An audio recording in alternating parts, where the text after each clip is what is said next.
Well, hello everybody. Mr. Kobalak coming at you with our lesson on our thermodynamic unit that we're starting today in our fourth week of learning from home. And so, yeah, thanks for joining me.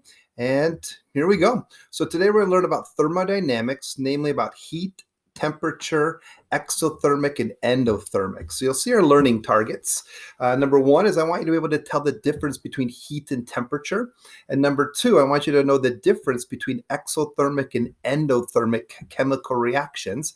And we're looking for 5 differences between them. So here we're going to start with a little demo. If you want, I want you to go home to your pantry and I want you to get like a box of something and a can of something. So pause the video and go grab those.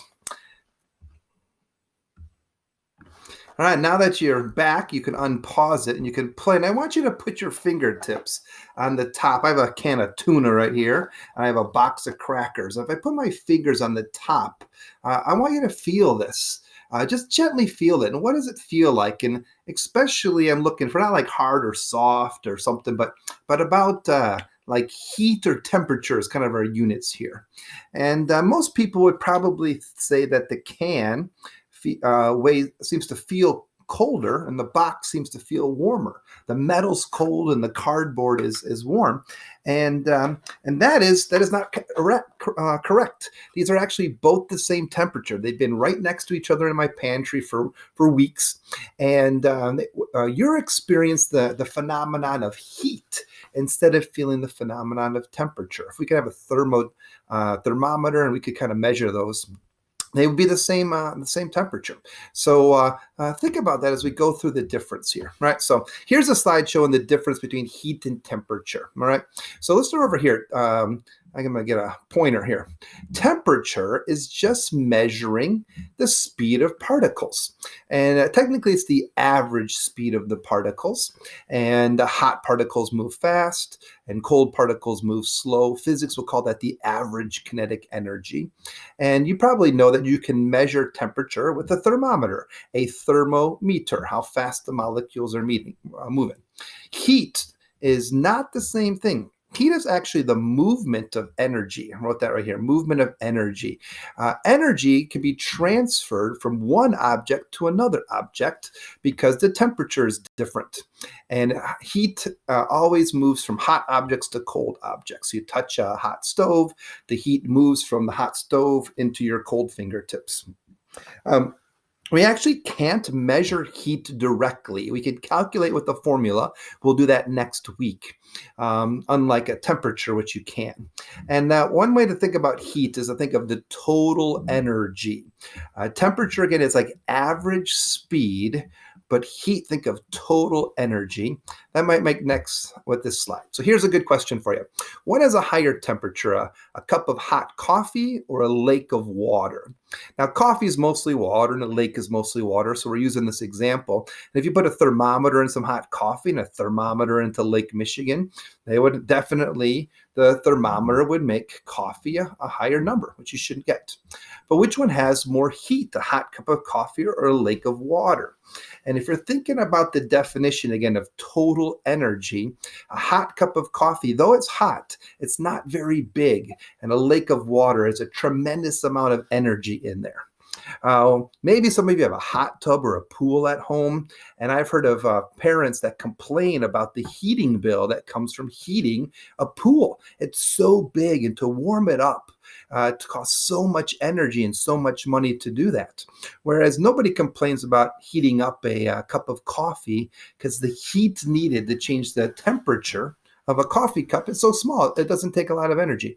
But the heat needed to change the temperature of a swimming pool or Lake Michigan is much more massive, of course.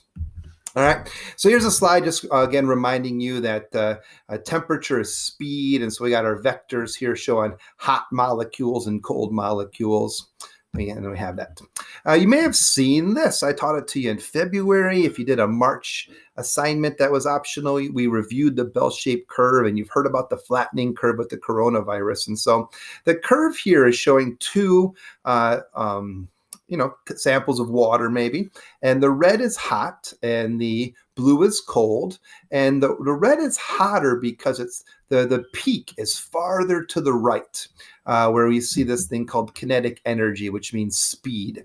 And so you can see that the peak's not as tall, but it's to the farther to the right.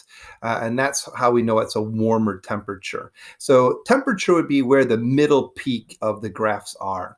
How would heat be in a graphic form? Well, heat is total energy. So I don't know if I can do this with the marker, but if I took the blue and I were to shade in all this area underneath the blue line, if I had a blue marker to shade in all the area, that would be the amount of heat in total. And again, kind of relates to calculus a little bit when you take that someday. All right, this should be reviewed. There's units of temperature. There's 3 of them. Celsius is used often in the lab. We have kelvins, which is used in those gas formulas. A lot of math formulas use Kelvin. And then in the US, we also use Fahrenheit for things like weather or turning on the oven. And again, remember, temperature is just how fast particles are moving. This slide should be new to you. There's units of energy or units of heat. Now, the most common form of energy is heat, but there's light and sound and other forms of energy. But so sometimes we use the word heat, sometimes we use the word energy, but they mean the same thing. So if you talk about how much energy you use when you exercise or how much energy is in food, we use the word calorie, right? Now there's 2 different calories. There's the calorie spelled with the little c and calorie spelled with a capital C. I know that seems kind of silly when so many things in science are logical, but yeah, that's what we have. I wish they would call this a kilocalorie because it does mean 1,000 of the little calories. And the definition of a calorie is the energy needed to raise 1 gram of water 1 degree Celsius. So you can see it's very much metric. 1 gram, very common. Water, very common. 1 degree Celsius. Multiplying and dividing by 1 is very easy. So scientists put some thought into that. You'll also see in this class us using the word joules and the word kilojoules. And here's some relationship between those, which will be a little bit more important. Again, in food labels, if you look at how many calories are in a hot fudge sundae or something, they're using these big C calories. So, all right. And there is a tool that we sometimes use in the lab called a calorimeter. And we use those to run experiments inside of, so heat can't escape and heat can't enter. And we can't measure the heat, but we can kind of take some other measurements to calculate heat. So a calorimeter you might see in a lab is a styrofoam cup. So heat can't get in, heat can't get out. Use a styrofoam cup at Wesco to keep your coffee hot. You also use a styrofoam cup at Wesco to keep your slushy cold. So it's a pretty good insulator. And we don't have the labs tomorrow, and colleges have way fancier calorimeters and styrofoam cups. So you're going to get a homework assignment after this video, and please refer back to this PowerPoint and back to this video for some differences between heat and temperature. So hopefully you got some good things you can say about our first learning target. Our second learning target is to talk about exothermic and endothermic reactions. Now, if you remember from chemistry, we did go over these a little bit, but we're going to go much more in depth here. So here is our definition of exothermic reactions. This is a process or a reaction that gives off heat or gives off energy. If you see a fire, you might think of giving off heat. You hear an explosion, you might think of heat. It's glowing in the dark, giving off light. Those would all be exothermic reactions. I remember this with the letter X in the exothermic. The X reminds me of the word exit. Heat is exiting the system. So another definition is energy is going from the inside the system to the surroundings. So energy is going from the system into the surroundings. Okay. The opposite of exothermic is endothermic. This is a process or reaction that absorbs heat and energy. So heat is added is another way to say that. I remember this by the letter N for like in. Heat is going in or entering the system. So energy is going from the surroundings into the system. Now, the system is what we define as what the focus is, what's important to us. So my daughter just finished making dinner. She made some macaroni and cheese, and we had to boil the water. And so what do you think? Do you think boiling water is an exothermic process, or heating the water to boiling is an endothermic? And it's kind of a trick question because it can be either way. If you're thinking at the system as the water in the pot, that's definitely endothermic because heat wasn't in the water in the pot and the heat went into the water. The temperature went up, it started boiling. The pot got hot to touch. But if you think of the appliance as the system, the focal point, the gas stove or electric stove, that was actually giving off heat. And so the appliance giving off heat would be exothermic. The pot of water absorbing the heat would be endothermic. Watch out for that trick question on the homework. Some other examples of exothermic reactions: if you touch a test tube and it gets hot, the chemicals in the test tube were exothermic. So there was energy stored in the bonds. We just studied the last couple of weeks, and the bonds, were changed and breaking, and it gave off heat and it warmed up the surroundings. The test tube is actually the surroundings, and so the test tube got hot when it wasn't hot before. Your fingers touched it. Your fingers got hot. It wasn't there before. Freezing is actually an exothermic physical change, and condensation is also. Anything where you have to add heat for it to occur is an exothermic. Whoa, that's the typo. I'll fix that. Anything where you remove heat is an exothermic reaction. So freezing, again, is a little bit, you might think of freezing, you got to be cold to freeze. Well, that's a temperature might be cold, but freezing is actually exothermic. This is a test question from last year that I tricked up a lot of students with.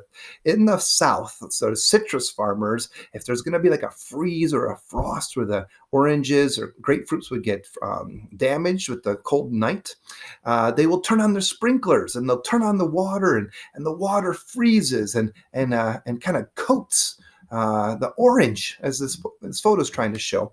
And you might be like, why is that working? A lot of students think, oh, it must be like an igloo home keeping an Eskimo warm, and there might be some insulation properties. But the part that relates to this lesson is exothermic reactions like freezing give off heat. And so as the water freezes, it releases heat energy. Some of the energy will go into the air, but some of it will go into the inside of the orange. And that extra heat entering into the orange may actually keep the inside from getting damaged. All right. Endothermic processes. Here we go. This is if the test tube gets cold. So an example I saw of this was an athletic trainer had an ice pack, and when they brought it out, someone got hurt. They didn't have the ice, but they had a pack, and they mixed the chemicals in the pack together, and it got all cold. They could put it on the part that's getting swollen. But in this case here, the energy is leaving the test tube and going into the chemicals, then the test tube will feel colder because it lost energy. So the chemicals are absorbing the heat. You have to add heat to boil something, or if you want to melt some butter, you have to add some heat. Those are endothermic reactions. Okay.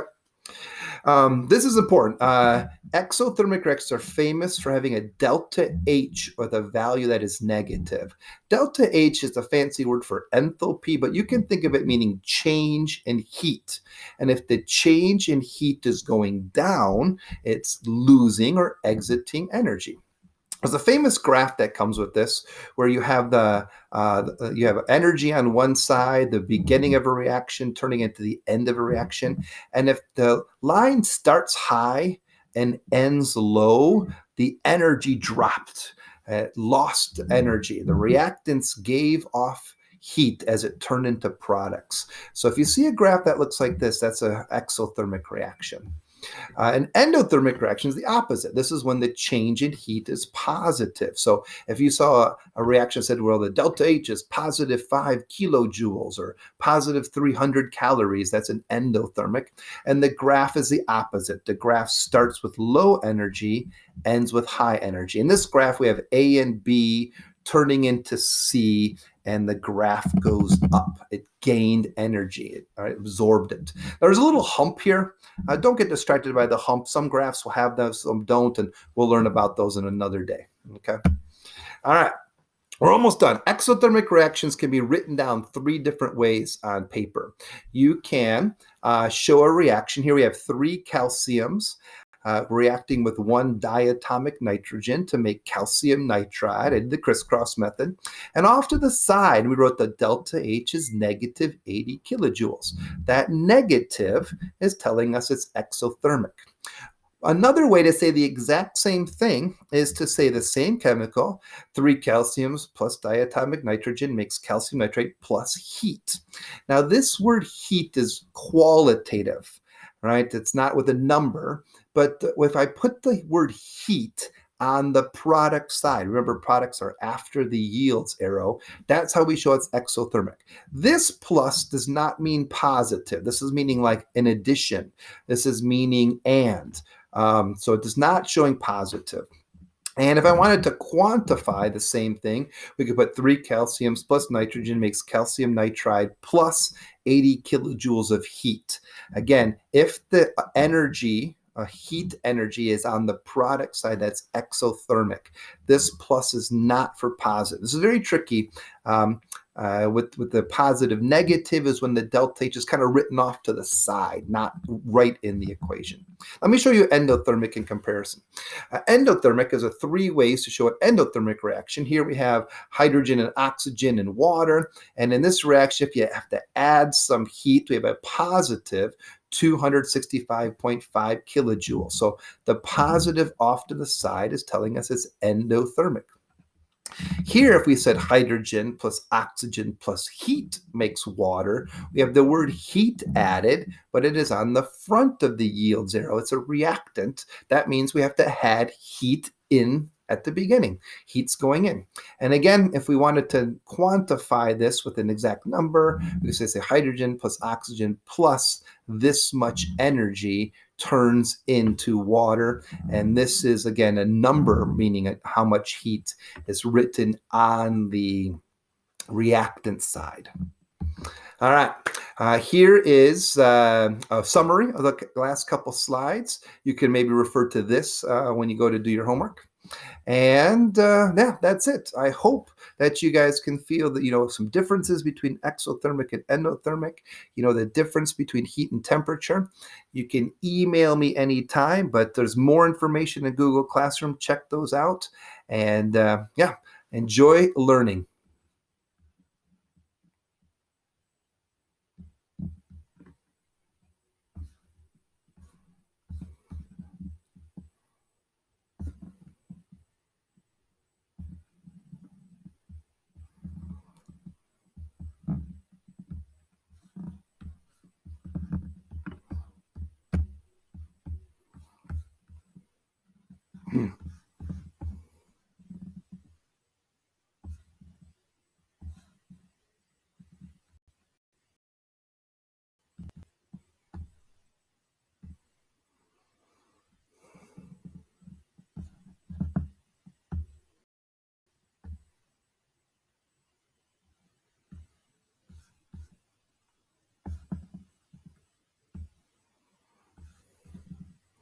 Oh no, I don't know how to push stop. I'm still recording.